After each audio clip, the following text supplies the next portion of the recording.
Və indi bizim növbəti şagirdimiz, xatırladım ki, biz 9-cu sinif üzrə testlərin müzakirəsini edirik və Cavad adlı şagirdimiz testlərin izahını davam etdirəcək və imtahana da çox az bir müddət qalıb və çox yaxşı şəkildə hazırlaşın. Buyur Cavad. Bir də students var. Bu sayılan cəmdir. FU, many bir də few sayılan cəmlərlə işlənir. O görə biri götürmək olar. Aferin. İkini götürmək olmaz. Çünki many ilə furniture verilir. Furniture saymayandır. Aferin. Orada menin əvəzinə nə olmalıydı? Match. Ay, sol, düzdür. Few ship. Few shipdir. Ship cəmdə olduğunu götürmək olur filmdən. Təki də cəmi də eynidir. Aha. 4-ü götürmək olmaz. Çünki cəmdədir. Cəmsindən olmaz. Cəmsindən olmaz. Aferin sənə. Doğru cavab?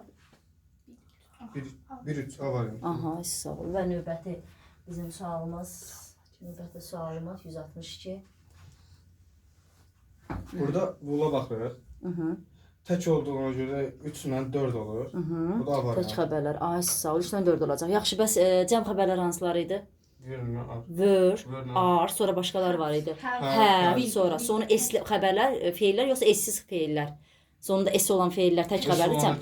Ay, S olmayanlar cəmdir. Aferin, super. Gedirik və 63-cü sual. Burada duya baxırıq.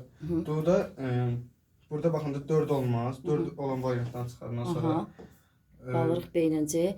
Burada cümlə tuzsuz feillə başlayarsa. Tuzsuz feillə başlayarsa yourla yourself olur. Aha, deməli nədir orada? Tuzsuz feillə başladığına görə orada nə olacaq? Deməli, bəli, yourself-lə yourself. Yourself təkdədir, cəmdədir.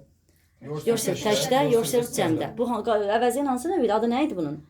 Qayıdış əvəzlikləri. İngiliscə reflexive pronouns. Afərin. Alqışlayaq Cavadı.